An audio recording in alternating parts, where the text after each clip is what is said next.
Good evening, ladies and gentlemen. Mostly gentlemen, but especially ladies, if you're here. We appreciate you being here. I am excited for tonight's space because I have some questions. I have some questions about what happened over this past weekend. Like, who has the skinny on what happened? Who knows the specifics, right? I'm curious. And I heard there was like a post that was released a year ago and it finally blew up over the weekend, crashed the market like a year later. Wow. I want to see if I can find out the truth about that. If it is possible to find the truth in today's world. Join the space. Let's go to space, guys. Good evening. Let's make sure my audio is up. Yeah. Zen? Can you hear me? I can hear you. How you doing? Good. Just making the post in our TG real quick. Oh, yeah, of course. So I set these up and you put them in the TG. We both have our parts. I forget. Yeah, it's part of my routine now. Right when I open it, it's like the first thing I do is just grab the link and throw it in there. There you go. Good idea. I was supposed to put it up on Twitter earlier. I really should be doing that too. So, you know what I did recently? Yesterday actually, is I got because I feel like I have so much stuff that I need to do regularly, is I resurrected one of my old planners that I had a blank of. It's a quarterly planner, and I just put in the days of the week, Monday through Saturday, everything that I need to do, because I'm tired of trying to keep it in my memory and recall it every day. So I just, at the beginning of the week, I wrote down everything I got to do for this week, and I'll do it again next week. It just makes it really easy for me. You need to just make that digital. Then you don't have to write it down every week. I agree with you. However, what I have found in my experience with computers is when I do make it digital, it's great. It's all uniform, orderly, looks crystal clear, crisp, but it's on my computer and I have to go find it. If I don't go find it, it doesn't get done. But if I have it on a piece of paper right in front of me, then it does. That's just, I'm with you. I even have it digitally. I have it in a spreadsheet. But you know. Yeah. Well, I feel like I have at least my work computer in front of me like a good portion of the day, so I'll randomly just glance at it and remind myself not only my work stuff. That's the nice thing about it, is it like I overlay my work life with my crypto life, so then I can make sure I don't land two things at the same time. Yeah. I'm just not there yet. I'm not too. I mean, when I get to my computer, it's like distraction zone, endless distractions. Like when I'm done going through Telegram and Twitter, I'll go on to something else, but I come back to Telegram. It's just like I'm obsessed with it, like looking for that next hit of dopamine, that next message that I get, I'm not going to go dig into something that actually has meaningful work or means meaningful work. So the planner, I think, is going to work. So far, so good. Good though. It is. Yeah. It's like, yeah, we're doing a lot of stuff now. Definitely never that. Yep. It's like they say the best vacuum cleaner is the one you'll use. Yeah.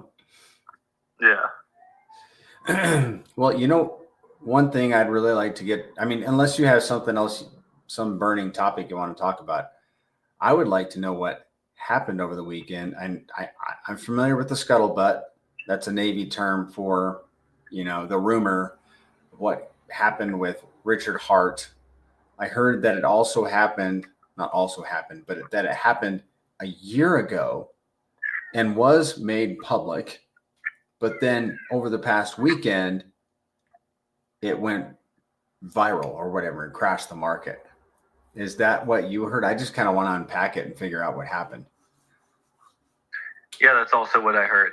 I heard that actually this information was public more recent or previously, but just recently that post was found by whatever that that Interpol account was, Yes. And then it spread like wildfire with like all the major like whale watcher accounts, etc.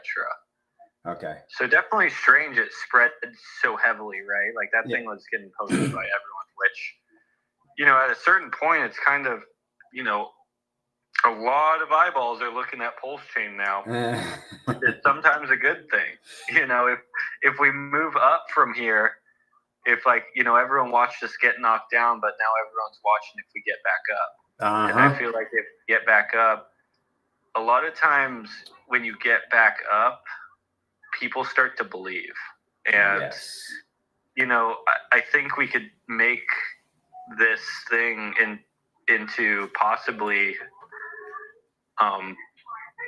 a strength, right? We got knocked down, but we can get back up, and we can get back up really quick and very strong. And there could be a silver lining to this, because now a lot of other crypto communities are looking at Pulse Chain and seeing how we react to a heavy hit. Yeah. I agree with that. It was quite a bit of a knockdown. And what's interesting is I look like whenever something meaningful or exciting happens, like say if I feel an earthquake, I always note the time, right? And with something like in crypto, something major that happens, I've learned to look at the date. And what I found interesting with the date is it was 12/21, which is like 21. You can flip it around and it's 12, or flip the 12 and it's a 21, and then 20/24. So you have a 12, and then if you flip it around, another 12, and then a 2/24, which is 12. I'm like, what does that mean? Is that just a coinky dink, or is it just a nothing? It happened on that date. I mean, what do you think it means? I don't know. I really don't. I'm kind of into that, but I don't know that much about it. So yeah, I just noted it. Maybe somebody else knows. Yeah, pass it around. Let someone else, put the pieces of the puzzle together. Some people are really, really naturally good at that. And not that I think it's a puzzle. I'm just, you might be saying the numerology thing. I'm not really a big numerology person. Some people really, really are. But I know somebody I can ask. Yeah. I'm going to see if he knows anything about it or has any suspicions. I did make some interesting discoveries. I don't want to, this is for you guys. I don't want to step on any questions in YouTube or on Twitter, but I made a little like a dip recovery chart. I don't know if you saw that in Telegram, but I did see it, and let's go over it since we're on the topic. Okay. And in addition to that, I made two other discoveries in the last, just today. I just want to remember. I got the second one. I got the first one written down. The other one I just got to recall and write it on my little yellow sticky that's in front of me. But let's go to my Twitter, and I will show you guys. I got to present my screen. I'll show you my the dip recovery chart that I made. It's actually I have it in my in the spreadsheet. Okay, here's my Twitter. All right, here it is. Interesting too that it hasn't got very many impressions. Oh, by the way, I don't know if I had this conversation with you about using hashtags. Several very, very high up influential people say hashtags are dead. I'm taking that with a grain of salt because I eliminated hashtags altogether for about 2 days last week, and my impression rate tanked.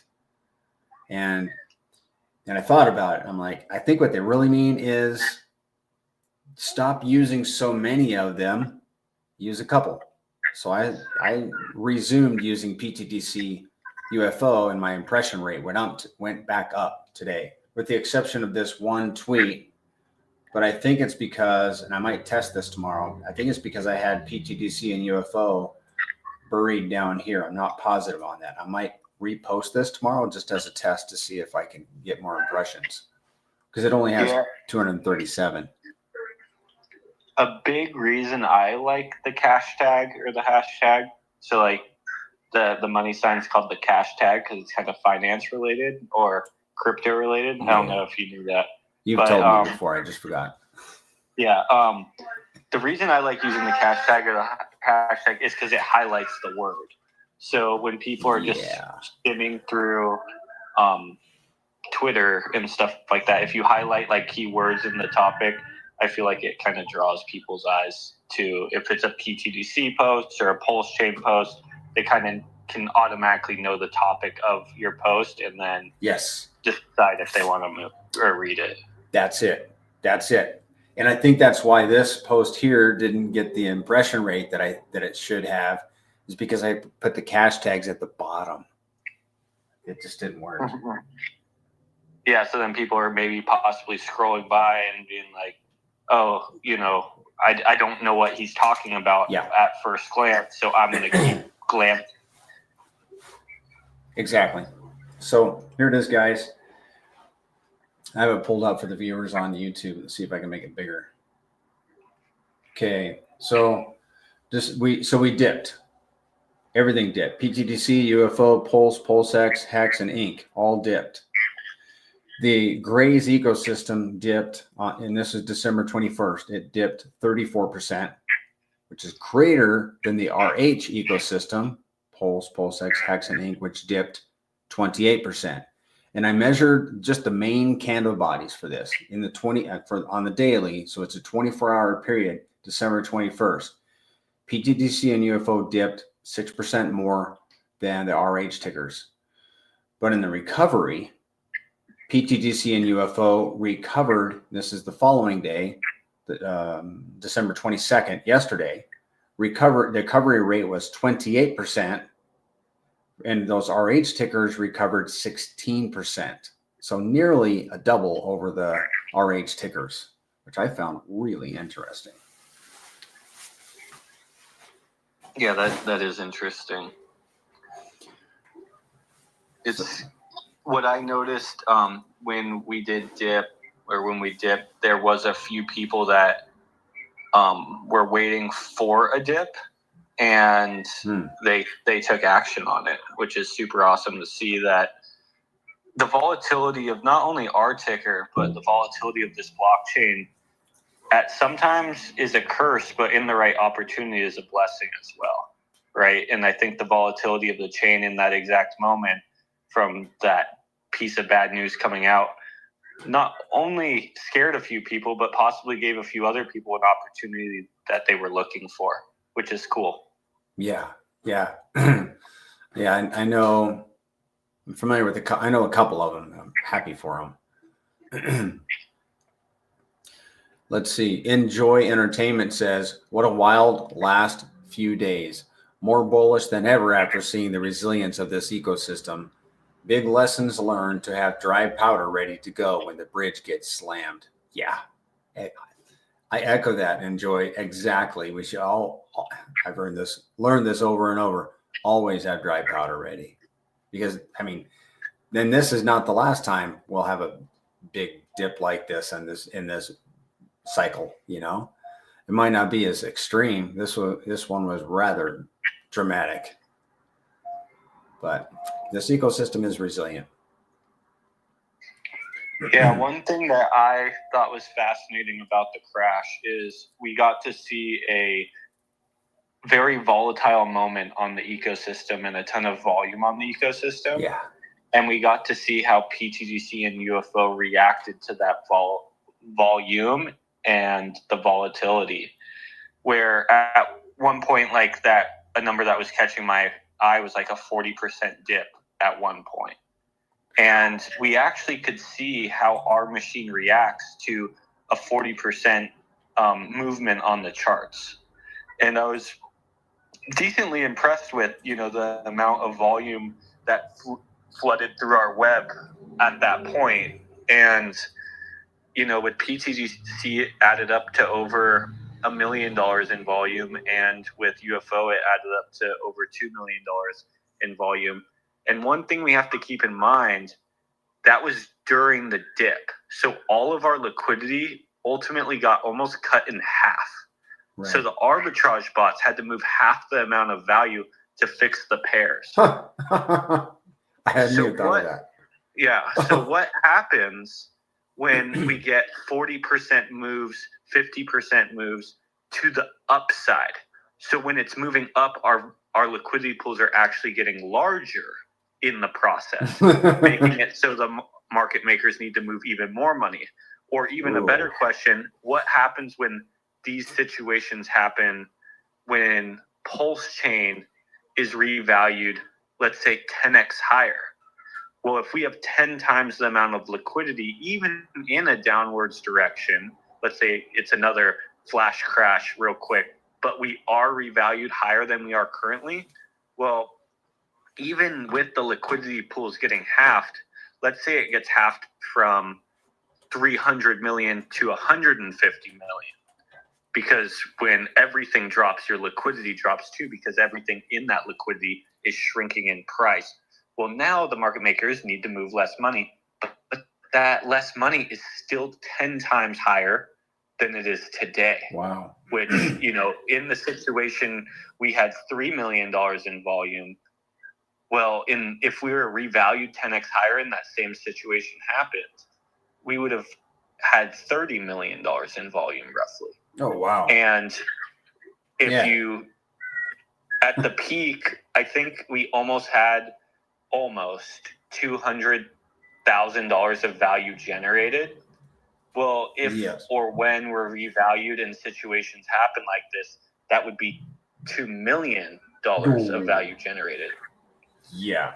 So I'm just super excited to see what the machine does in volatile situations, because it worked wonderfully. And we could see the rest of the whole entire market scared, because obviously it's crashing and then rising, and we're even in the rising process still right now. But most of them don't get to garner value like that, if any. Most of them are just along for the ride, and at the end of it, their hair is all crazy, and they're like, what the heck did I just go through? But in our situation, I feel like the craziness is paying us. And we've been witnessing the craziness paying us for the last year and 3 months. The only guarantee that we have in the market is it goes up and down. We've been talking about this for over a year. We're in a bull market now. We're all taking a guess that it's going to go up. And look what happened this weekend. Takes everyone by surprise. But guess what? Even in the downwards direction, we're making value. We're buying and burning our supply. We are paying APY, not based on inflation, not based on a holder coming in and paying you, based on the service that we're offering the system, based on our utility that actually isn't dependent on human interaction.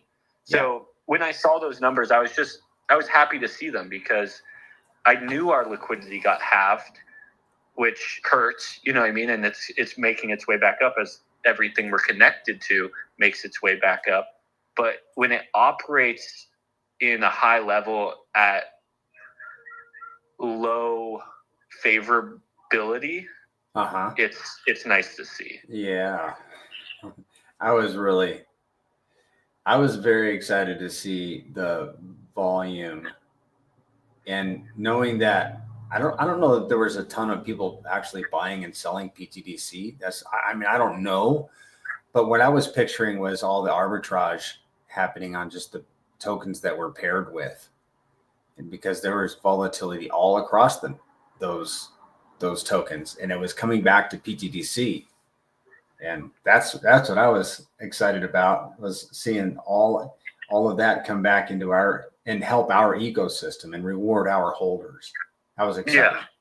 Yeah, because normally these market makers, as volume, people look at volume like it's a really, really positive metric a lot of times, and it is positive. There shows that there's money there. It shows that people are active. Where value is moving, there's energy, there's money to be made. But for the most part, usually the holders and the token is not benefit from all the volume. And in our system, positive volume, negative volume, it doesn't matter. The portion of that volume is going back to our token. Your phone is breaking up quite a bit, Zen. Do you hear me all right? Yeah, you were just breaking up for about like 30 seconds. Your phone was doing the garbly thing. Oh, sorry. I'll try to hold my phone closer. Maybe that was it. Yeah, I was just saying that pretty much we had tons of volume, and in not only Pulse Chain, this is all crypto, every blockchain, even volume flowing through exchanges, whatever it is. The holders of these specific tokens that are having tons of volume and the token itself is usually not benefiting that much from that volume. But our system is benefiting very, very highly. One thing I noticed is RH even made a post talking about during this volatile time, there was 300K of Pulse X bought and burned. Right. That's pretty damn impressive. Yeah. But what I find also really impressive is that our micro ecosystem, PTGC and UFO, gained almost 200K in value from that same volume situation. Yep. We're not up to Pulse X's par, but what I find impressive is we are such a smaller cut. So we can utilize that value in such a stronger way because of how small we are. We don't have as many tokens to buy and burn. We don't have as many holders as Pulse X, and the value went to different things. It went to the sustainability of our LP. It went to APY to our holders. Obviously, the 300K to Pulse X buy and burn is sweet. Like, that's awesome. Especially with Pulse X so cheap still. That's a lot of supply that we're eating up. I also think it's interesting that, for our small ecosystem that is still rapidly growing, like we're so small still, almost 200K in value generated in that time is quite impressive. Yep. I recorded $180,000 in combined tax revenue yesterday. Let's see. Yeah, yesterday morning. Yeah, fee revenue. Yep. Got to change my wording here so I don't say that. I don't want to give anybody conniptions. Use that, the T word. Yeah. I find that super cool. Like, seeing that RH is happy about the 300K in buy and burns with Pulse X. Like, I'm super happy about that too. Obviously, we have tons of burnt LP with Pulse X. I'm a holder of Pulse X, etc. But I'm also super, super happy about, the kind of value that we generated in our sub ecosystem as well. Yeah. We're built for that volatility. We're made for it.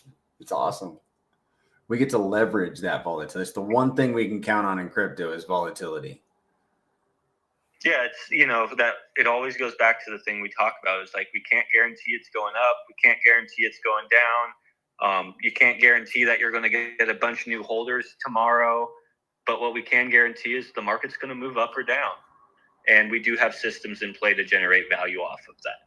100%. And it feels good to rely on something that's, I guess, not a guarantee. We could sit a day flat, but it's probably the most reliable thing in all of crypto and finances. You're going to go up or down. Yes.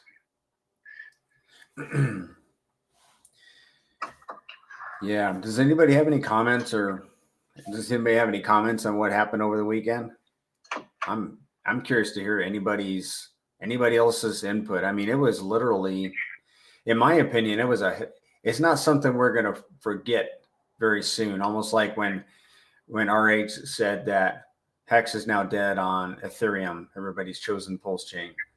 We're not going to, it's going to be years before nobody's going to, there will be people that will not forget that ever, so it's almost like a good idea if we spend just a few minutes on it, talking about it, rehashing it, or we can, if nobody has anything, we can move on.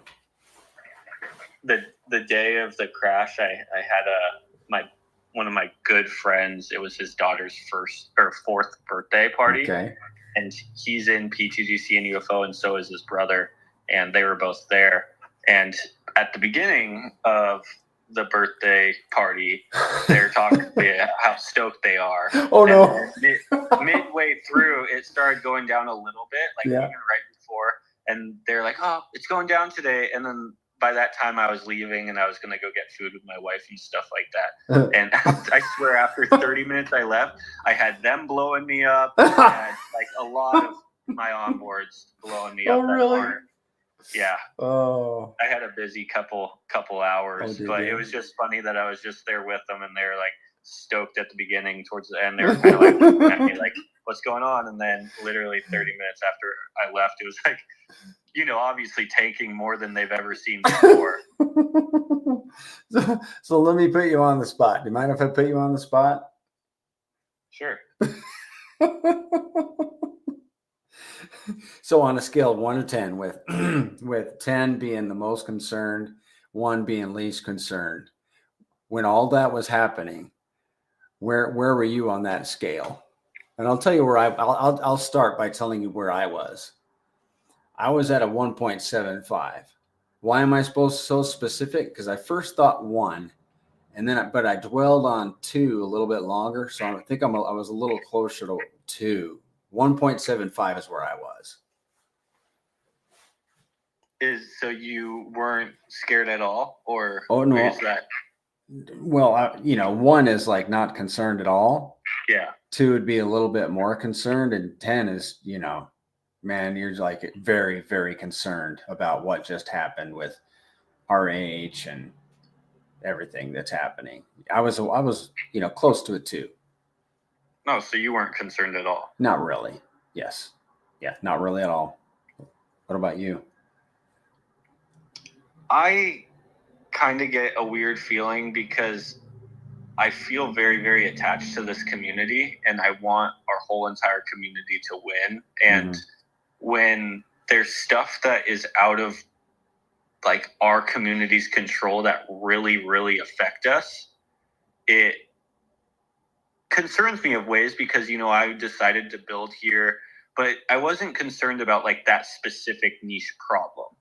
What I get concerned about is, I want our community to win, and to an extent, I want to do whatever it takes for us to win as a sub community. And it's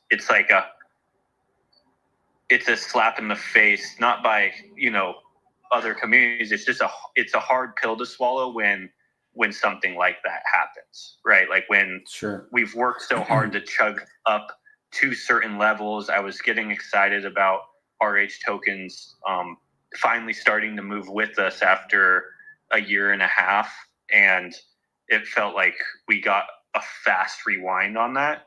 And it's not a problem because I know what our system does, and I know we'll just use this retracement to our benefit, right? The fact that Pulse Chain is now cheaper, we can get RH tickers into our LPs for a lot cheaper. We are now sucking the price of PTGC down and UFO down. So now with the same amount of value doing buy and burns, we're actually buying and burning more of our supply. And it's also giving cheaper opportunities for users to come in and actually get positions that they're looking for less dollar value. So there is actually a lot of positives to it. But I do know it hurts some of our community members mentally. And I think a lot of community members are mentally really hurt just from what crypto does to you in general. So I know mentally it like shocks them. Trust me, I got like 20 calls from people like freaking out. So I'm like, gosh, I don't want to see people around me hurt. It's fine. Our machine is actually going to run really awesome at these lower levels, and we're going to actually become stronger. So if it sits down here more, like, dude, we're just going to keep scooping up LP. We're going to keep buying burn supply. We're going to onboard at these cheaper levels, and we're going to keep walking up this down escalator. And once this escalator flips in our direction, we're going to go so much higher the more we get done at these levels. Yes. Even a 2x right now. Like if we do a 2x over pulse chain right now, that's going to double everyone's X's in PTGC. Double. And that makes you happy. That makes you happy, I can tell. Yeah. And it's going to cost us less value to do that double at these lower values. Yes. Yep. So technically it's easier to do if we have the value coming in. It would take us half the amount of value entered in to do that 2x. So yeah, it kind of stings, but when you start looking at the silver lining, we can use these situations to make ourselves even stronger and propel us even further as far as X's go for this ecosystem. Yeah. I mean, really, the big picture is we only got set back 3 weeks. I'm looking at the chart. It said we were at this same level on the 29th of November, not even a month ago. So yeah, there was a big dip and a recovery. We're recovering from that. I'm looking at the chart, and it's like for the first time I'm seeing how significant it was. But really, we are right where we were 3 weeks ago. So, and 3 weeks ago we were, whistling Dixie. Everybody was very, very happy. So yeah, well, we're not even right where we were 3 weeks ago. We now have more supply bought and burn. There you go. We have more tokens burnt into the LP. We have more distribution of our supply. So we actually are stronger than we were 3 weeks ago. And we have the X's to do again. Yeah. Yeah. And everybody's wallets got fortified with yield over the weekend. It was wonderful. Yeah, we all got paid. Yeah. But I do feel for the people that, maybe exited in a panic or whatever or were stressed out over it. Yeah, it's people have emotions, and when we're emotional creatures, and we saw that chart, and I was a little emotional about it, but I really wasn't concerned. I wasn't even glued to the chart. Rolando X1 says, as soon as I heard about the FUD dip, I was excited to buy the dip. I didn't, but I'm bridging in tonight. Maybe some PZen, PTGC, UFO. He said he wasn't scared. He saw opportunity. He said, nothing can kill this community. I truly believe that. Yeah. This is the thing. If we thought that hexagons and pulsagons were battle hardened before, we just got even more battle hardened. I mean, we're tough, man. I'm going to tell you. Yeah, that's literally what my friend texted me. He said the hex community is the toughest community in crypto. Oh, you got to be at this point, man. Except for maybe some XRP people. They had it longer and tougher. I don't know about tougher, but definitely longer. I think they were at 5 years. They were going through that legal stuff. Yeah, that doesn't really mean they're tougher. That just means they went through it longer. Yeah. Also tough, though. Strong community for sure. Yeah. What doesn't kill you makes you stronger. Yeah, if anyone wants to add to any of that, feel free to just raise your hand and come up. You can add to the convo if you please. We'll have a few moments of silence for anybody to jump up. Where do you want to go? Do you want to go over a few Twitter posts in the meantime? Yes. I did want to make one comment on that scale of 1 to 10. I have a friend that I asked this same question on a scale of 1 to 10. Where are you, or were you? And he said he is a 13, but he was buying. Like, wow, dude. What courage. I mean, it was an opportunity. Absolutely.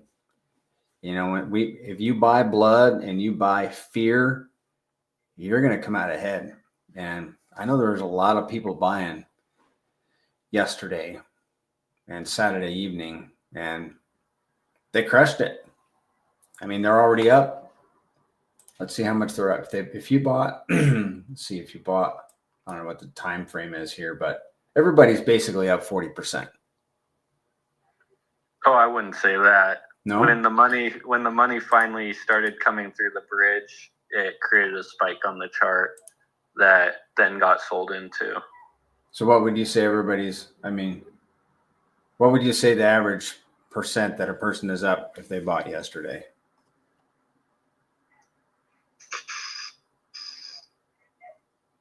Where are we at?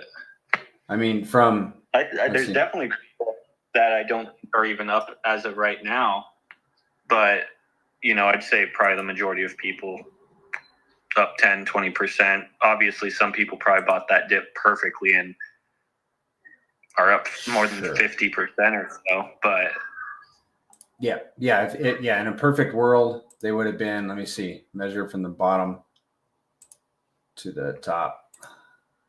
If you caught the bottom, not the wicks, but just the bottom of the candle body to where it is right now, 51%. But granted, yeah, not everybody did that.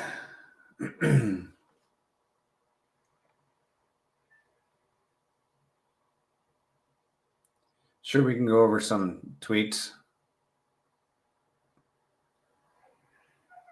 Did that make sense, Zen, what I just said about the percentage? Yeah, it did. Okay.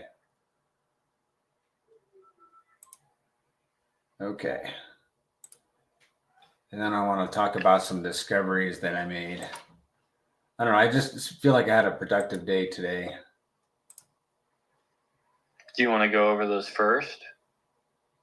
Sure. Let's do it. I'm ready for that. I got to go find the tweets. Yeah, let's do that. I was just throwing the tweets in there as filler. Okay. So you know how when we do the moon math, when we go to look into PTGC.com and we go to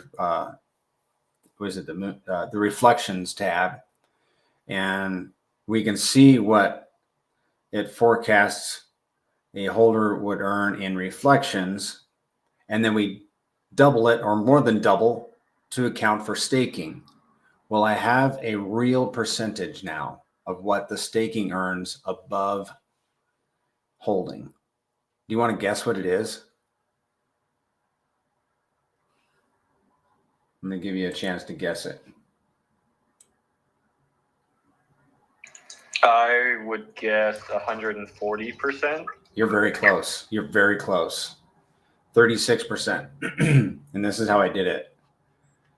I, of course, have been tracking yield in this spreadsheet, and I just compared the staking yield in tokens, staking yield with holding yield. It's 36% more for staking. And I went all the way back to the very, very beginning of when I started this spreadsheet, which was the middle of July. So, several months of records. And if you had been staking that time instead of holding, you would have earned 36% more. 136% more. Okay, yeah, 136% more. You're the mathematician here. I'm not going to argue with you. Yeah, that's awesome, though. Isn't it? I mean, just for staking. And if you're a long-term if you're a long-term thinker, more than just a few weeks, you know, you get that back pretty quick. I mean, the penalty, like the 1%, the 1% end stake fee, you get that back pretty quick. Yeah.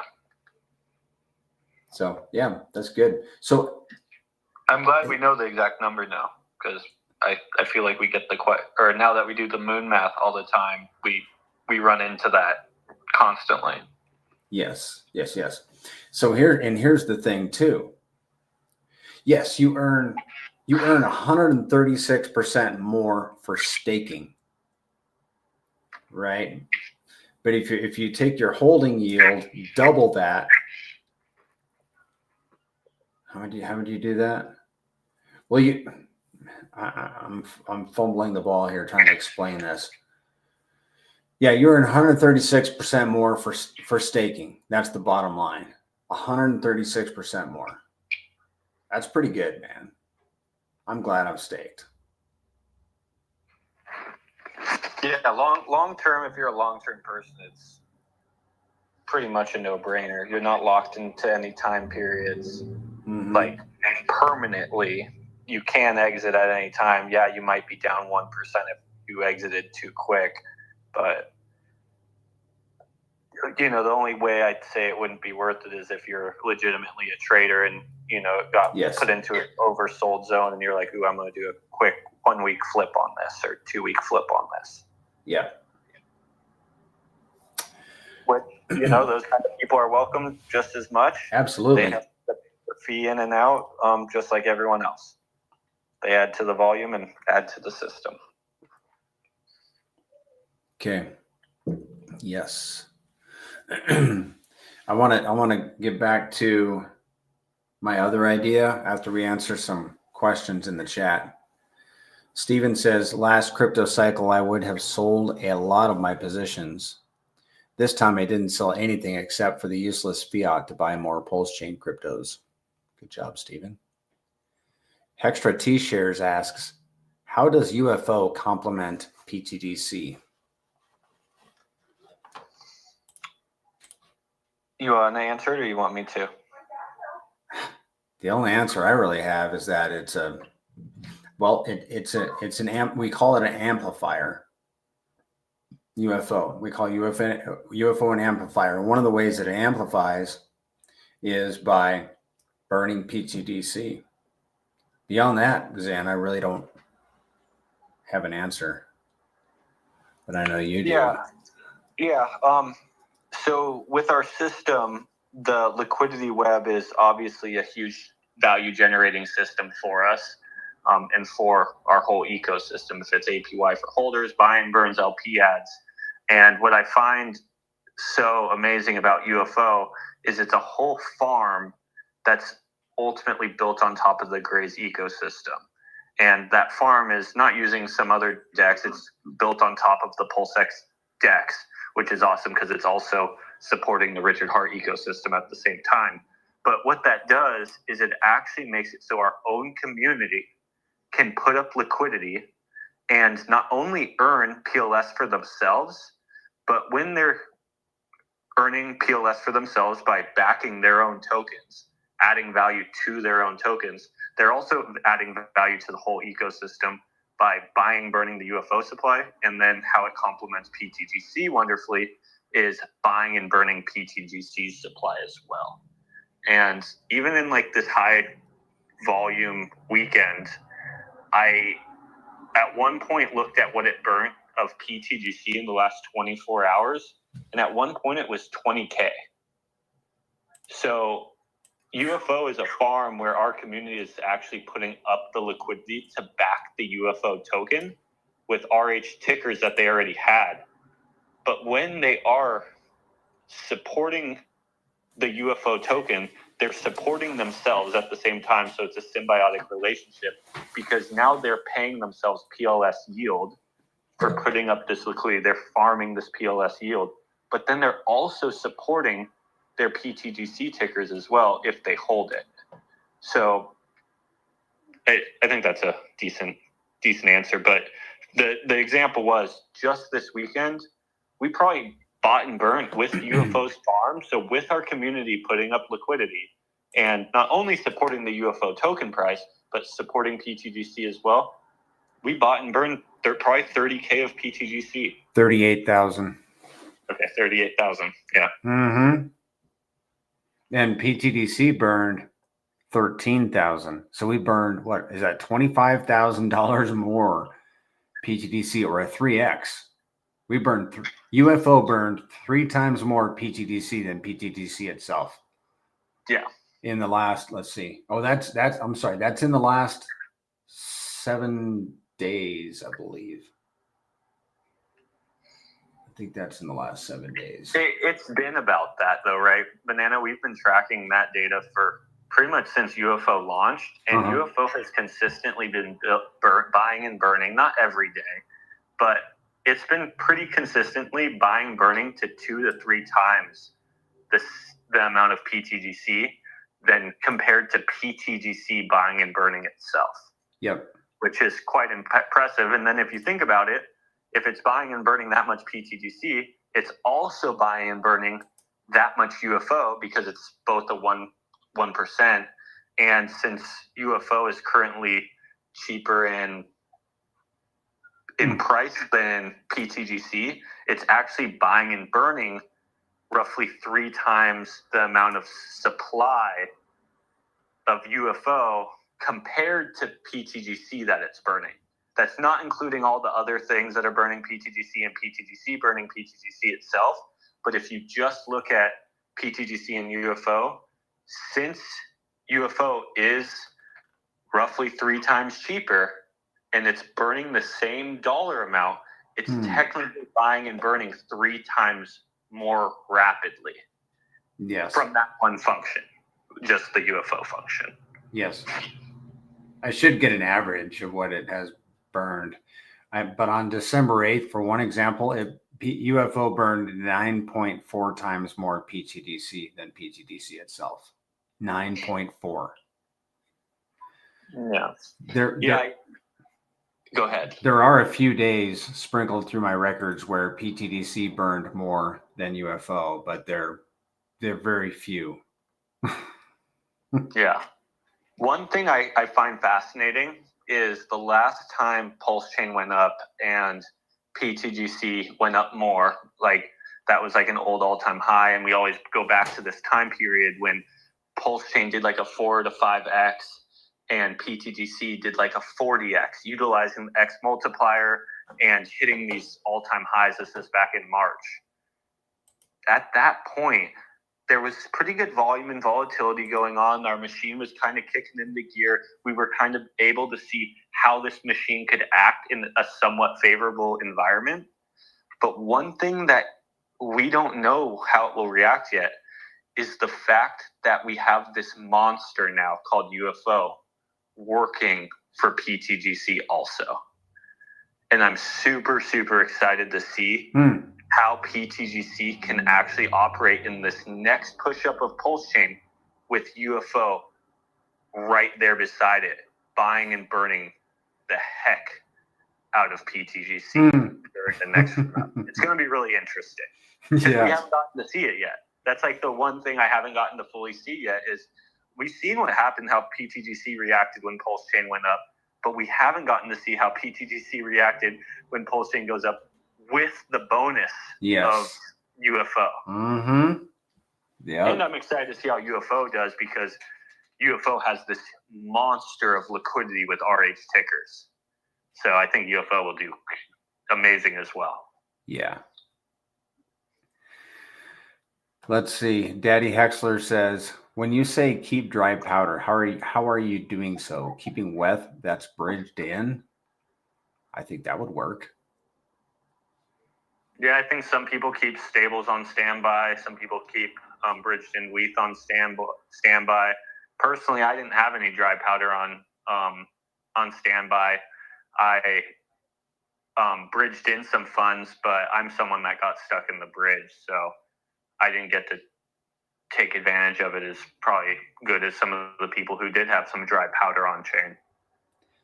Yeah, so I think that was I think that's a good idea. If you already have dry powder already bridged over, then you can skip that step and transact right there on chain. Especially if you have the ETH just sitting there on ETH, you could just bridge it in and just let it sit. Okay. Let's see. I'm looking for other questions. I don't see any other ones. So the other thing that I picked up today, I'm getting ready for this presentation, and I wanted them. I was thinking. I'm also finalizing my, excuse me, my locking, because I have all of my. Some of my PTDC is in 10-year locks, but most of it is in 90-day locks that have been mature for a month or more. And I've just been relaxing, just kind of taking my time, figuring out what I want to do, because I'm probably going to go long, but I want to be very careful about doing that. And take a sip of water. So I've had lots of time to think about it. And I'm glad I took the time, because now I think I've finally got a plan that's going to work for me.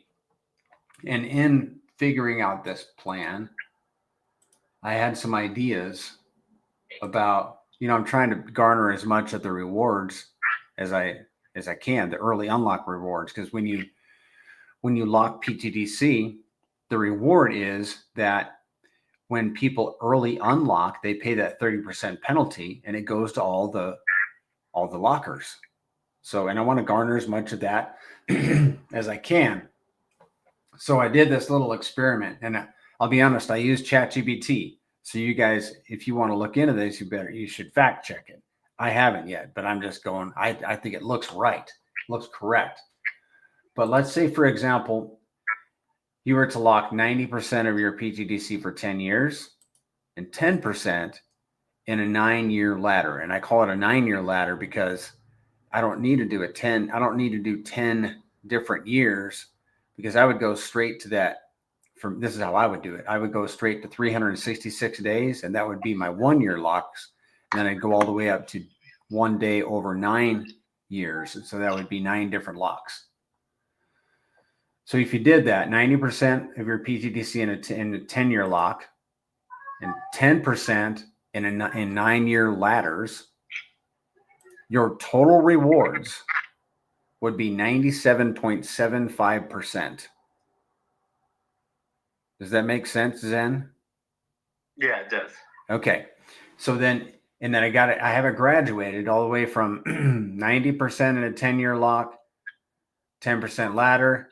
Then I went 80% 10-year lock, 20% ladder. And I have it all the way down to 0% in 10-year lock and 100% in a 9-year ladder. But let's go 50-50.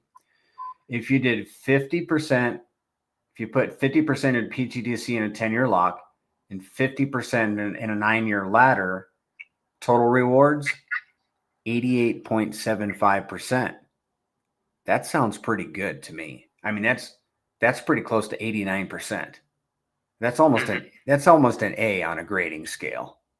And then if you put nothing in a 10-year lock and 100% in a 9-year ladder, total rewards would be 77.5%. Yeah, that sounds about right. I mean, so I've suddenly become I have been a fan of locking, but I'm even more so a fan now, because minimum 77.5% for doing a 9-year ladder. That's so much better than keeping everything in 90-day locks.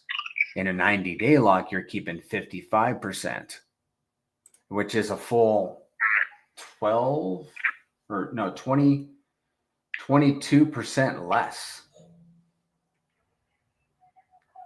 So yeah, I'm a big fan of locking up tokens suddenly. Yeah, what I think a good thing to pay attention to is, the we've witnessed what long-term locking can do for some of the hex people who have locks with hex.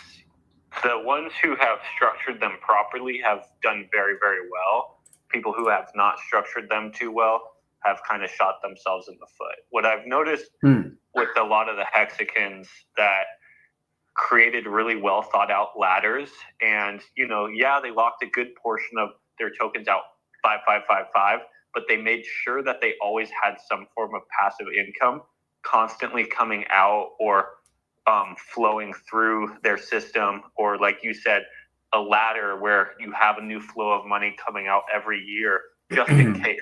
Because after that comes out, at least in our system, you don't got to take it out, right? You can remain locked if you don't need those funds, but you never know, what could or might come up in your life.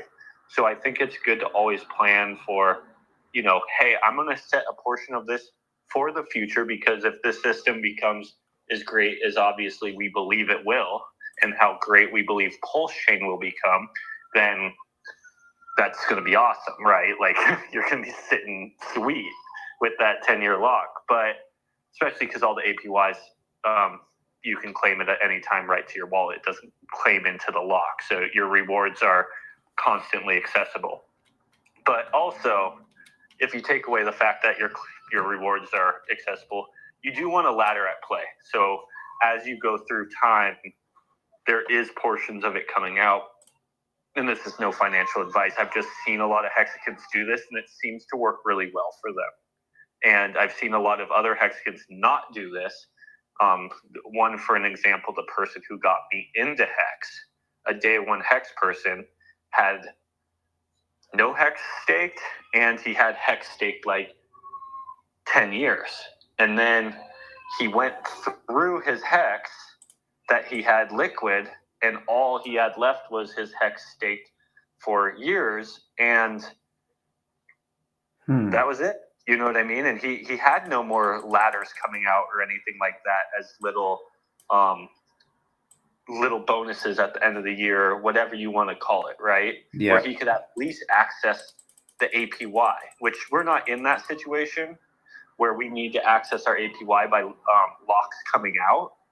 But so this might be a completely different scenario because we can access our APY, but I'm just kind of relating this back to one thing I noticed with hex guys is people who did ladders did really, really well, even if they didn't need the tokens and they just wanted the APY, because then they just threw that hex back into the ladder, right? And they just have a constant.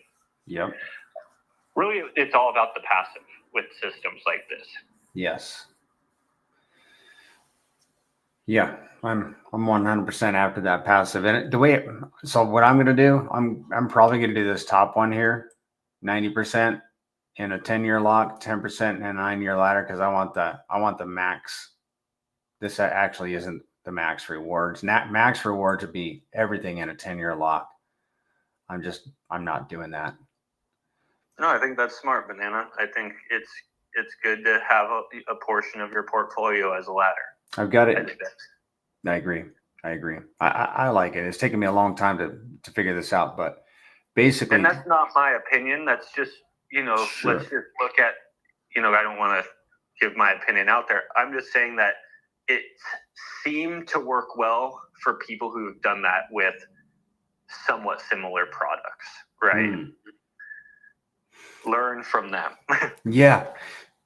So I'll just tell you exactly what my plan is. I'm not going to use my own numbers, but 90% is going to be locked up for 10 years. That's really easy. I'm going to break it up into 10 different bags so that if I ever wanted to dip into it, because I tested it on the DApp, you can't just go get a portion of that 10-year lock. You have to nuke the whole thing.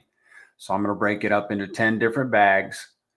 That way, if I need to, I can nuke one or two and only pay a 30% penalty on one or two versus the whole bag. So that's the 10-year lock. And then the 9-year ladder is going to be with 10% of my bag. And that's going to be a 9-year ladder. Every year on, like at the beginning of the year, I'll have access to some PTGC or not. I can just leave it there. And then I've got some of my rewards that I've earned that is just, I'll have it staked, and that's not even included in that. So I'm basically going to have 3 different pots. One is my mega long-term pot, and one is my medium. Well, actually all the way through, it's a ladder. And then the smallest of the smallest bag is my bag that, I mean, if we go to a penny or 10 cents in the next year, why I might do something with that little tiny bag. That's how mine is going to be set up here in just about a week. Yeah, nice. One thing I want to point out that I like about that strategy is you're separating your 10-year lock into multiple locks. So if you do have to end one of them, you don't have to end the whole thing.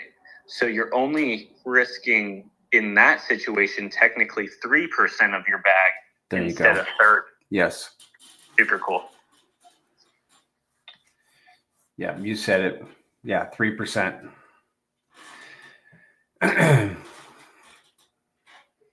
What else? Yeah, one thing I also would like to look at is RH had a couple pretty cool tweets over the weekend as well.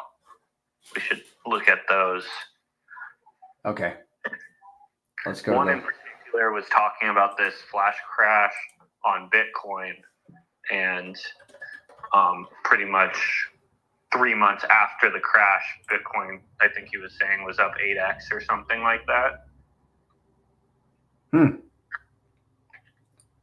Okay, I don't read all of his tweets. So do you know how many hours that was? Was that yesterday, today? Give me a time frame if you don't mind. Yesterday. Okay. So that was the 22nd. Oh, here it is. Sometimes maximum FUD equals maximum opportunity. Bitcoin dropped 40% from 5K to 3K in 2 weeks for a China ban. I did an 8-hour long live stream, and that was it. It was the bottom. The price was $20,000 3 months later. Don't you wish you'd bought BTC at $3,000? You would have made a 7x.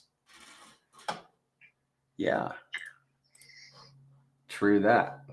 And here's the one you mentioned, you referred to. $300,000 of PulseX was burnt yesterday because the burn goes up with volume. Also, farmers and LPs and stable LPs profit on volume. No middlemen.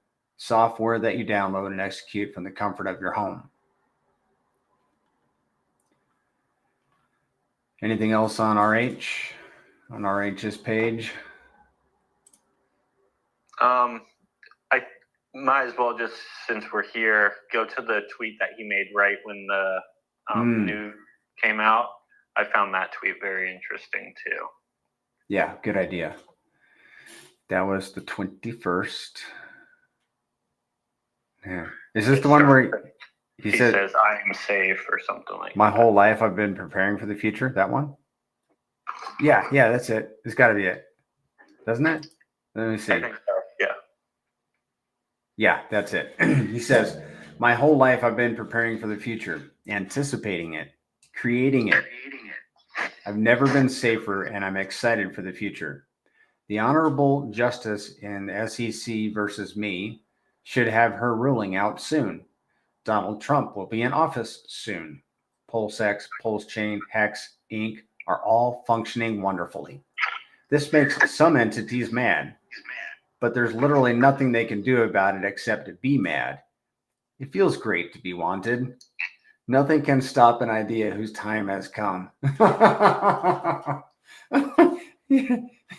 He's such a, I don't know what to say. That was a good tweet. Yeah, I think that tweet's really good. I think our time is coming close to where I think Pulse Chain and RH tickers are going to start to move up pretty nicely. Obviously, I don't know. I'm just a guy, but cycle-wise, I think he's giving us hints saying, this piece of FUD, yeah, it hurts our chart temporarily, but it's a minor setback, but we're still going to get to our destination, right? Yeah. Yep. It's just going to be a little bumpy. We might be a little bruised when we get there, but we'll have some time to heal up. Yeah. I did bring up Arnett. Arnett, if you have any questions or comments, feel free to just chime in. Yeah, I wanted to know the difference between staking and locking, because I'm noticing I'm getting more, how would you say, yield from staking than my lock. Yes. Banana, do you want to Sure. do that, or do you? Yeah, sure. Okay, so you can earn PTGC yield 3 different ways. You can earn it from holding, staking, or locking. The locking is the only one where you're going to be earning from other community members when they early unlock their locks. And the penalty is 30%. There haven't been a lot of unlocks lately. There were a lot of unlocks early on in the protocol, and we suspect that there will be more as number goes up.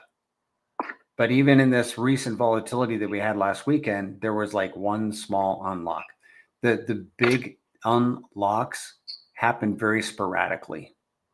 And what's going to happen is that, like, when you get reflections or staking rewards, those rewards are based upon the price of the token at the time the transaction was made.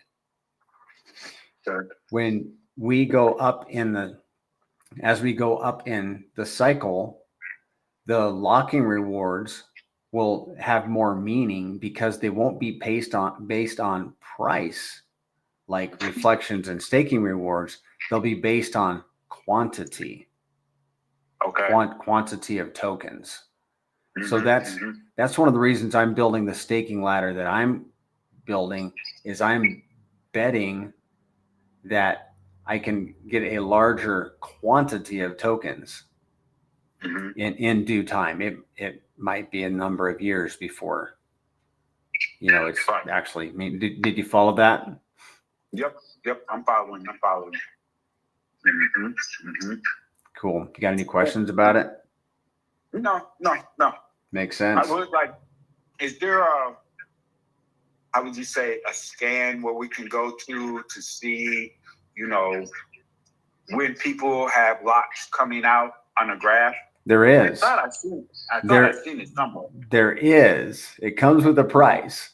If you go to lookintoptgc.com, there is some free information on that site, and there is some paid information that you have to pay for on that site, and it's like $22 a month. But you can literally see all the locks, not individually, I think, but when they're coming out in a bar graph. I believe I have that site saved because I paid for it. Oh, there you go. It's on the it's on the staking tab. It's like Moon staking. All right, I'm logged in. All right, I see it. Okay. Hey, Arnett, I wanted to add something to Banana's dialogue about the holding, staking, locking. One thing to keep in mind is it's kind of designed in tiers. So when you enter the system as a holder, you're going to be getting your holding rewards. If you decide to go a step further and you decide you want to stake, that's like almost level 2, you will get the holding rewards and the staking rewards. You're not just getting the staking rewards, you receive both reward sections. So there's no way ever possible when you go to the further tier that you would get less than just by holding, right? So you're now earning in both locations. If you decided to also lock, you're now in tier 3. So you're earning holding rewards, you're earning staking rewards, and now you have the opportunity to earn locking rewards as well. So by going all the way to step 3, you're never going to actually hurt yourself by earning anything less. Yeah, the locking rewards might not be as much as the staking rewards because it's completely dependent on pretty much weak hands fumbling their locks, but you will never earn anything less, and that's something to keep in mind. Yeah. Okay. All right. I just, my strategy is I have 80% stake, 20% locked, and then once a week, my staking rewards, I just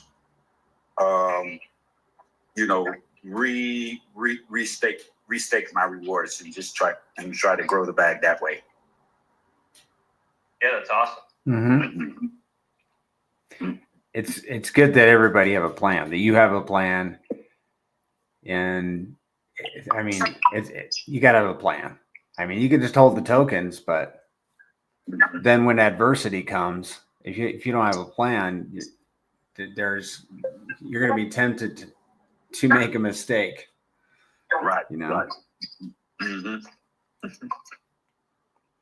All right. Thanks for the info, guys. Oh, thanks for coming up and asking the questions.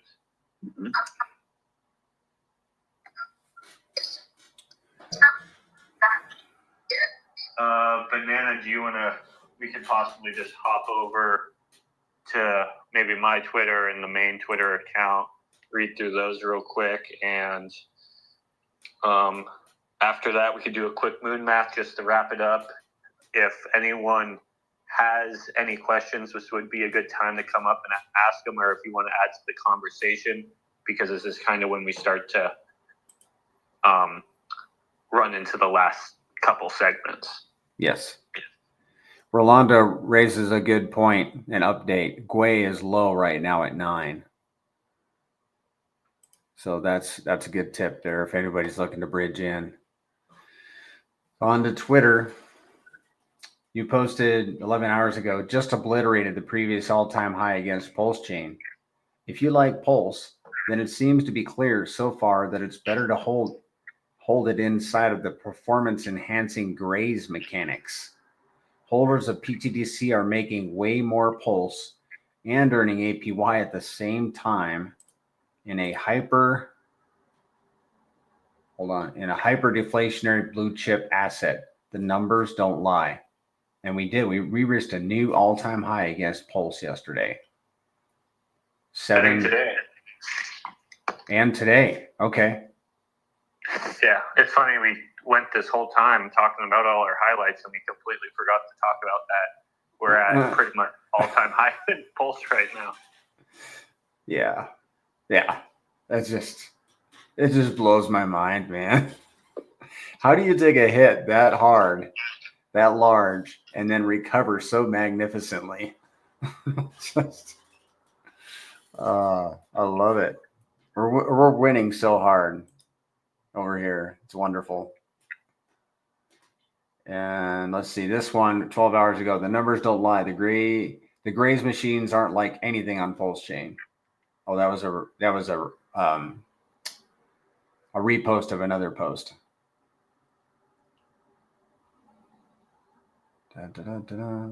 Okay. I'm trying to find a post that's something I can read. All right. I wrote one today, if you wanted to go to my account. Yeah. Let's do that. We kind of went over it, but we can just read through it real quick. And I have a few numbers in there that are fun and plausible, I believe. Which account was I just on?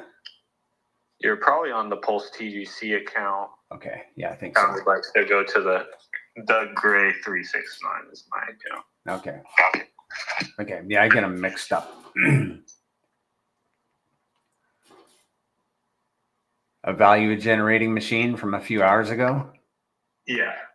This weekend, PTGC and UFO experienced a day with over $3 million in trading volume, which is notable considering Pulse Chain is currently at its bottom.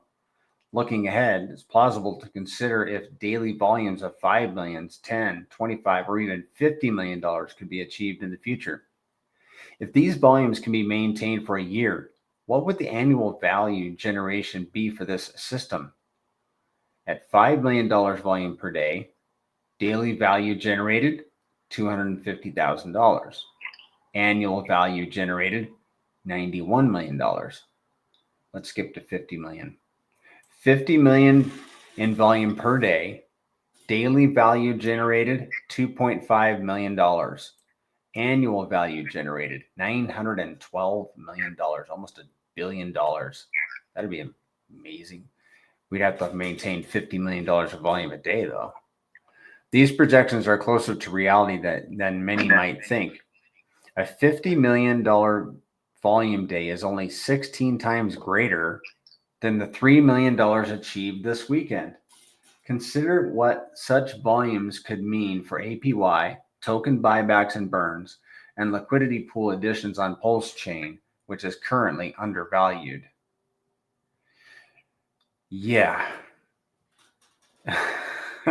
It'd be interesting to go back and listen to some of these streams of maybe a year from now. You know? Yeah, it would.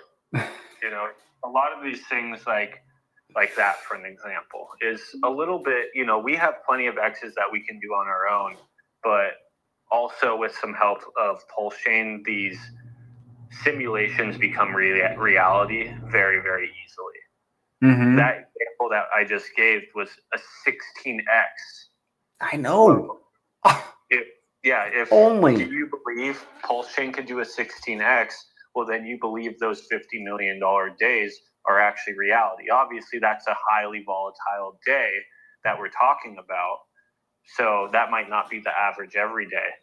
But let's say Pulse Chain does more than a 16x. Let's say it does a 30x, a 50x. I don't know what people believe Pulse Chain can do, and I don't know what Pulse Chain is going to do. I just know what other blockchains have done. And I do think these numbers are not crazy speculations. And it's good to know what the system can be at a slightly successful Pulse Chain, so you can understand what you currently hold or what you may not hold and you're thinking about holding. Right.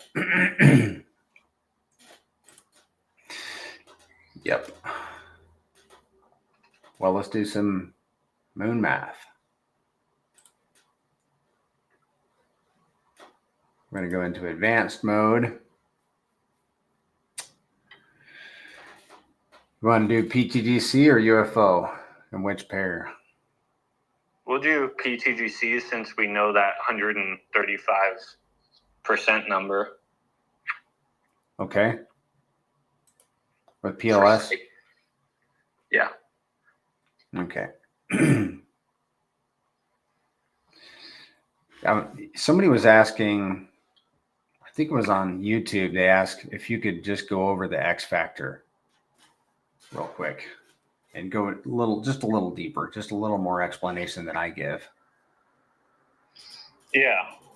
So the X multiplier is the idea that I kind of started talking about, and it's in simple ways, it explains how easy it is to do X's when you're built on something that's heavily undervalued and has the opportunity to do X's as well. You could also build on something that's done a lot of X's already and still utilize the X multiplier. It's already done a bunch of X's. For example, Ethereum's done thousands of X's. So the X multiplier isn't going to be as big as possibly something like Pulse Chain that hasn't done any X's from sacrifice rate. Most projects don't actually get to realize the X multiplier simply because they don't have sustainability and longevity, and they're just not out long enough for you to actually notice it. So what the X multiplier is you can multiply the X's you do against the blockchain So what Banana was just telling us earlier was we actually just hit an all-time high today against Pulse Chain. So those are the X's against the blockchain. You're able to multiply the X's that you do against the blockchain by the X's that Pulse Chain does. So for an example, I think we hit just 7 Pulse equals now 1 PTGC. Yes. And a few months ago is when we hit the 1-to-1, right? 5 months ago, I don't really know, but well, technically we're up 7x from that point. You get what I'm saying? Yeah. So since, let's say 3, 4, 5, I don't know the exact time we hit 1-to-1 with Pulse, we're up 7x against the blockchain. Well, let's just use that number for example right now. Okay, we're up 7x. Well, what do you think Pulse Chain's going to do? Do you think it has a 10x in it? Do you think it has a 50x in it? Do you think it's going to do 100x? Let's say you think Pulse Chain's going to do 100x. Well, if you go back to when we hit 1-to-1 with Pulse, and now we're up 7x from Pulse Chain, and now let's say Pulse Chain just does its 100x just tomorrow, and we do nothing more. Well, now anyone who bought PTGC when it hit 1-to-1 with Pulse would have done a 700x. And that's what's so interesting. People don't realize you get to multiply the two together, which makes it very easy to do X's. You might have just thought, wow, 100x seems very, very hard to do. Well, if you thought 100x was hard to do, you would probably think a 700x is hard to do. Well, I just explained how it actually is very, very simple when you start using other things to help you do those X's. Another thing that we're actually using to do those X's as well is RH is going to use the same X multiplier idea to pump his other tokens. He actually has a tweet where he calls it Reflexivity, and he talks about how he plans on pumping Hex this way. In his example that he gives, Hex pumped 4 times the amount of Pulse Chain by some of the value of Pulse Chain trickling down to Hex. What's interesting about our system is we're not only paired with Pulse Chain, we're also paired with Hex. So we don't only get the X multiplier of what Pulse Chain does, in this example, 100x of Pulse Chain. Well, if he used reflexivity in the way that he gave the example in this tweet, that would equal 400x for Hex. Well, now we can get the mean, the average of both of those, and we still get to multiply our 7x by it if we did a 7x against these things. So now, instead of multiplying ourselves by 100x, due to the fact that we're paired with Hex also, and he used the X multiplier to pump Hex, we're actually doing a multiplier on a multiplier in a way. So we would be getting the mean between the two. You know, let's say it equals only a 200x. But now, instead of a 700x, we're doing a 1400x. And we didn't do anything else from this point. That might have got too deep into it and too confusing. So let me rewind it a little bit. You're able to multiply the X's that you do against the blockchain by the X's the blockchain does. If you don't do any X's against the blockchain, you don't get any X's against the blockchain. Let's say you do negative X's. Let's say you go down against the blockchain. Well, then those X's get pooled from the X's of the blockchain.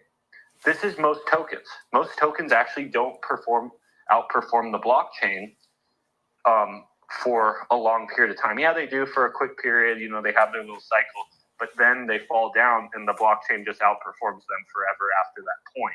Because people don't actually see value in holding this token over the blockchain. Because with most tokens, there's no value in holding them. There's no reason for them to exist. They're not generating any value. There's no scarcity. There's none of the things that actually drive value to a product. This is what I find super cool about PTGC and UFO is we actually studied what drove value to products in the real world and tokenized them. value isn't a new idea. The idea of value has been around for thousands of years. And we actually know what we've used as forms of store of value for thousands of years. So why wouldn't we put those same ideas in something we want to be a store of value? It'd be stupid for us not to use the same principles that have been around for thousands of years. We should be using those same ideas because those ideas have worked. We don't need to reinvent the wheel. We're just trying to improve it. The basic example, taxi service, right? Like, taxi service is awesome. Everyone used it. Well, a simple idea like Uber just took it out of existence, right? It wasn't a new idea. They just improved it with technology. Yeah.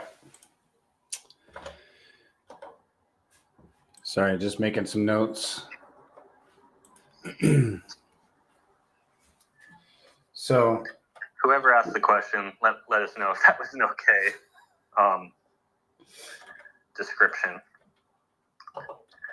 so Better yet, we have the DApp that Kong made that we can literally show you how it works visually too. yeah, and we're about to do that. We reached parity with Pulse at the end of August, by the way. It was August 26th, the end of August is when we went 1-1 with Pulse. Oh, I should know that. My birthday.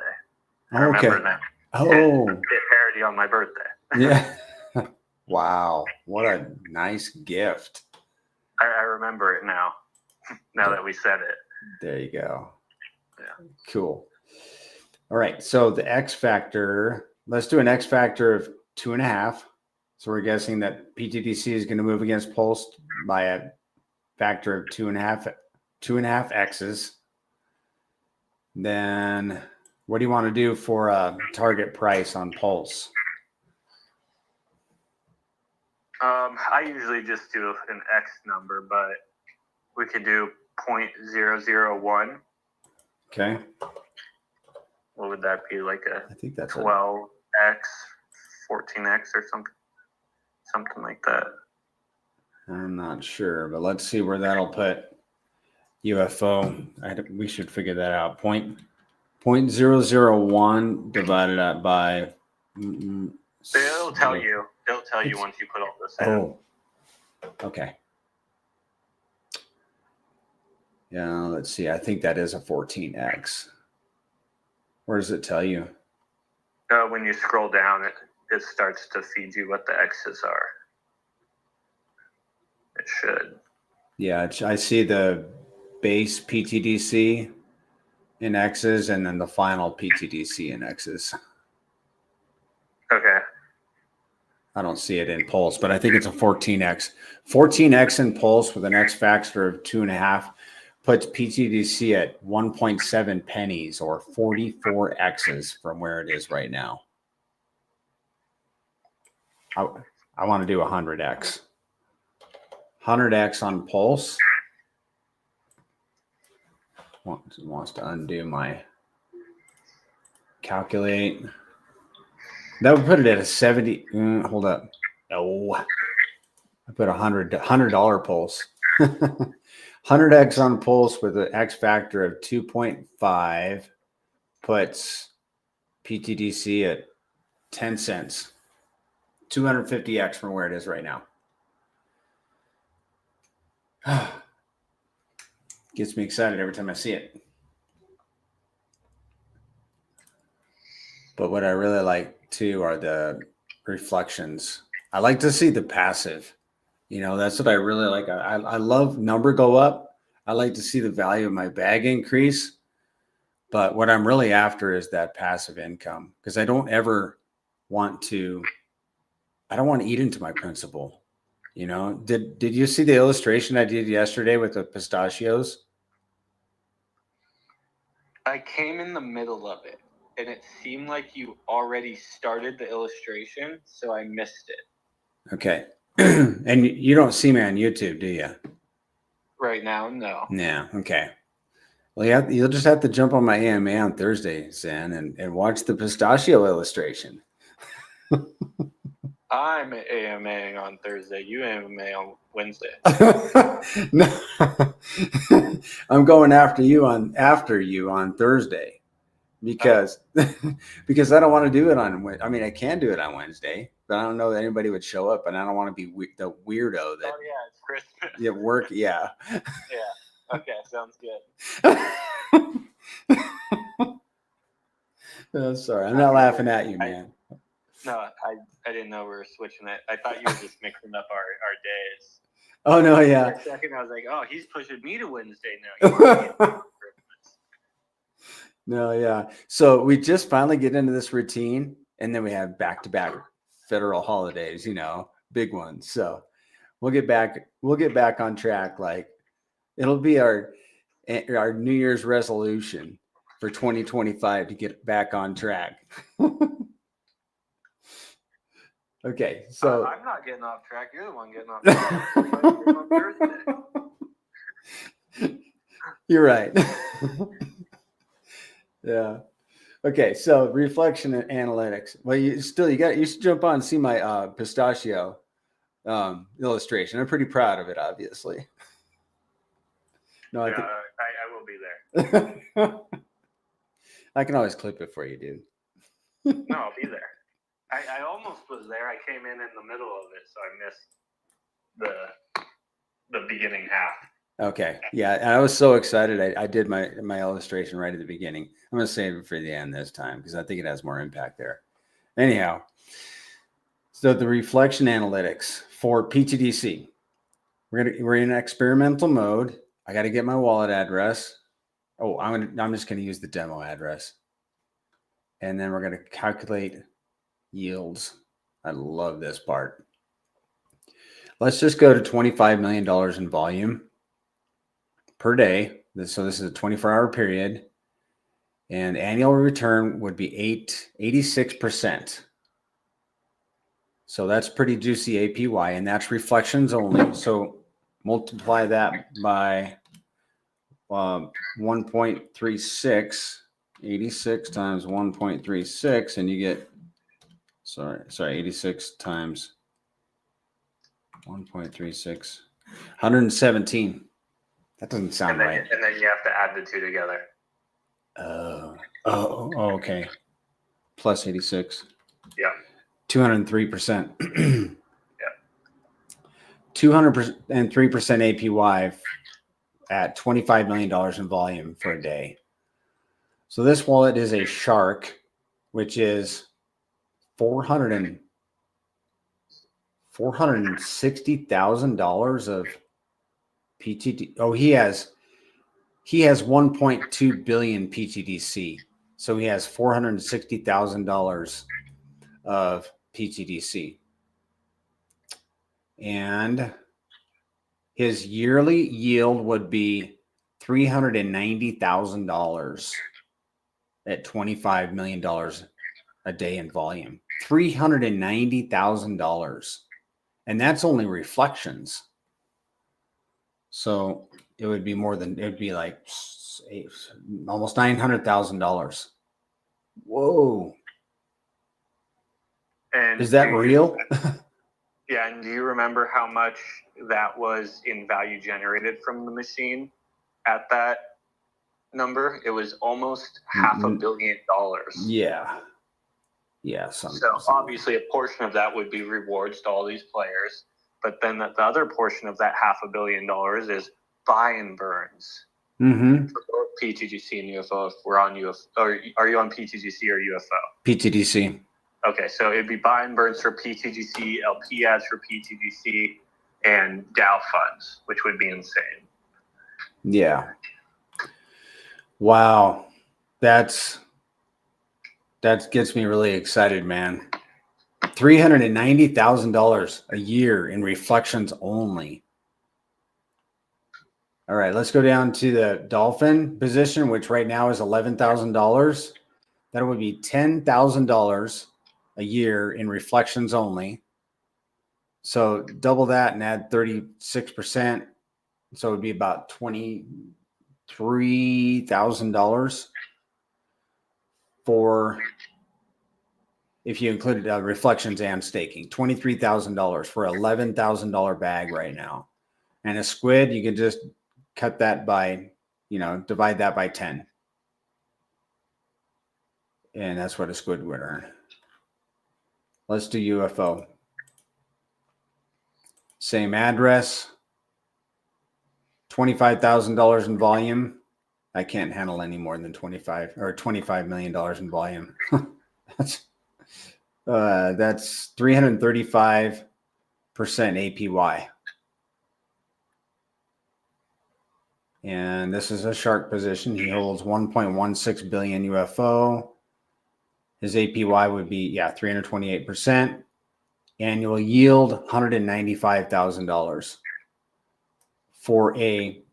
that's for a $60,000 bag right now. Projected earnings for a year, $200,000 at $25 million in volume. We haven't seen that yet, but it's looking like we could do that rather easily. Let's look at some of these other positions. Wow, a dolphin's only $5,000 right now. So a $5,000 position would garner $16,000 a year in reflections at $25 million in volume. That's good stuff. Do you have any other points you want to bring up about this right here, Zen? Not necessarily, besides the fact, just keep in mind if that APY is high, which is awesome for you personally, is also awesome for all the other holders, because if you're earning that APY, pretty much so is they. But also keep in mind, that means there's a lot of buying and burning happening of both PTGC and UFO, which in turn becomes a big supporter of your position, because if people are selling, it's pretty much buying out those sells and sending it to the dead address, supporting the chart up. And if people are not selling, that means it's just buying these tokens right off the market and keeps pushing the price higher. Both positive things. Yeah. Yep. We could literally spend all our, take all our yield home, and we would continue, wouldn't even be a blip on the chart, and we continue to inflate our position relative to the rest of the supply. Yeah. Rolando says this protocol is a beast. I don't know who loves this machine more than me besides Banana and the founder. I remember when TG Zen used to go into the Zen spaces late night with his alien voice. Did you used to do that? No, that wasn't me, but That was somebody else. Yeah. Maybe Coach. That sounds like something he would do. Yeah.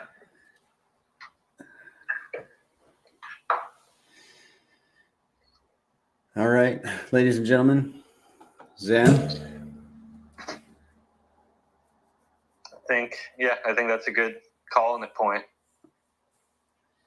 Okay, so are you holding a voice chat tomorrow? I am. Yes, 3:00. Okay, that's 6 p.m. Eastern for you guys. Voice chat with the founder in Telegram. I'm going to have an AMA on Wednesday, 11 a.m. Eastern. No, you're not doing Wednesday now. Thursday. Thank you. Right after your voice chat on Thursday. And that's going to be at I'm getting my times mixed up. Oh, you're at 11 a.m. Eastern on Thursday. I'm going to be at 1 p.m. Eastern Thursday. And then we'll have a space 10 a.m. on Saturday, another space stream right here on my channel and Twitter. Yeah, also one thing to keep in mind is I don't believe Shill Gates has put out the video that me and Banana did with him yet. So I don't know when it's coming. Tomorrow morning. Oh, it's coming tomorrow morning? I believe so, yeah. Okay, well, tomorrow morning, what? Oh yeah, I'm doing, tomorrow afternoon I'm doing the VC. So yeah, tomorrow morning, maybe the Shill Gates video is going to be out. I thought it went pretty good. It seemed like he was pretty excited about the product. So if anyone wants to watch it, that's probably the most recent video out. So Yeah. Yep. And be ready to post that around, guys. He'd appreciate it. yeah. All right. Well, I'll shut it down. Banana, thank you so much for hosting this with me. I believe Arnett was the only one that came up and talked today. So Arnett, thank you so much for coming up and asking your questions. Whoever was in the chat that Banana was reading out of, thank you so much for bringing your questions there. Yes. Everyone else who didn't come up but just was here to listen, I appreciate the support. And thank you for educating yourself. And if you don't need any educating, thanks for just showing your support. Yep. Well, we appreciate you too, Zen. No problem. I enjoy being here. All right. Excellent. All right. See you guys. See ya. That's it. Good founder, guys. He's a dandy. He's in education mode. He really wants to get the word out about these protocols and get people in. And I'm impressed, man. I think we have another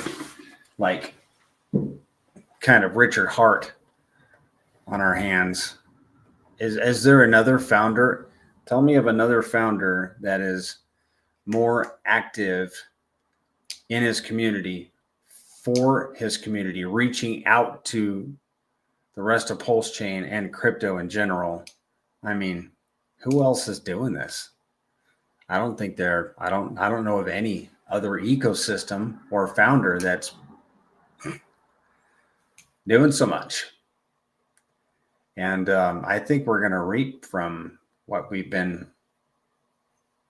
I think we're going to reap from as much effort as we've been putting in. If you follow me on that, I think there's going to be a reaping time, and I'm excited about harvest time. You can put it that way, guys. Have a great week. Have a good holiday, and I'll be back. Jump in with Zen if you have time tomorrow on the voice chat. And AMA, if you got onboards, send them to my AMA, because I'm literally just walking people through how to interact with the contract, give them some ideas how to stake, lock, all that stuff. What is PTGC? We even read the white paper. How do you get on a Telegram? Just found you guys, and I want to catch more of your videos. Thank you, Dad Bad. You want to jump in here? Give me a second, and I will find the Telegram for you. It's actually in the video in the description, but I don't want you to have to let me go dig for it, because I can find it faster than you can, I bet. And I'm happy to do that. We can just hold tight, and I'll get that for you. It's like t.me / the grays currency, something like that.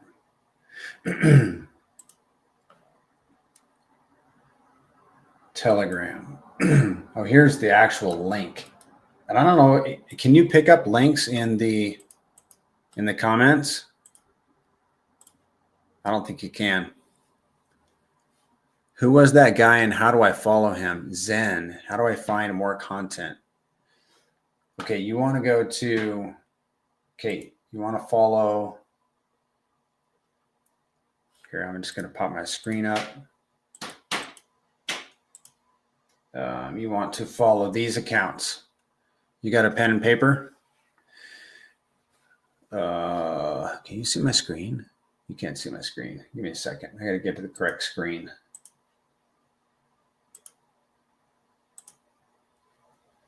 Pulse TGC. That is, Pulse TGC is PTGC account on Twitter. Pulse TGC. And then Zen's account is the gray 369. And am I the Prairie Banana? I forget. I think there I am, the Prairie Banana. you can follow me, and then jump in the Telegram. If you got questions about PTDC, ask them in the Telegram. Just found you guys. Cool. And if those links don't come across, Dad Bad, drop me a message under this YouTube video, and I will answer it tomorrow. I'll make a note to jump in there and make sure I answer your questions, because I know I can drop a link in the YouTube video. Look at YouTube for Dad Bad. All right, 1 second, and I'm gonna look at you guys' messages. So I'll do that tomorrow first thing. True, 100%. Been in hundreds of projects and never ever seen a founder like TT Zen. Yeah, he's amazing. All right, that's it. Dad Bad. Let me know if you got any questions. Just pop me in the description. I'll look in the morning. But yeah, welcome aboard, guys. I hope you have a great day tomorrow. AMA on Thursday, 1 p.m. Eastern. See you later, guys. Bye.